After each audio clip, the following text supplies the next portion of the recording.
নেন ভাষার আদব কয় প্রকার ভাষার আদব কয় প্রকার দনু হাঁটু ফেলিয়া নামাজের মতন দনু হাঁটু ফেলিয়া কিসের মতন এক হাঁটু উঠায়া লিখার মতন এক হাঁটু উঠায়া লিখার মতন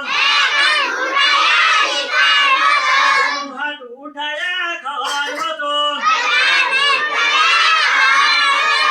এই তিন প্রকারে ভাষা সুন্নাত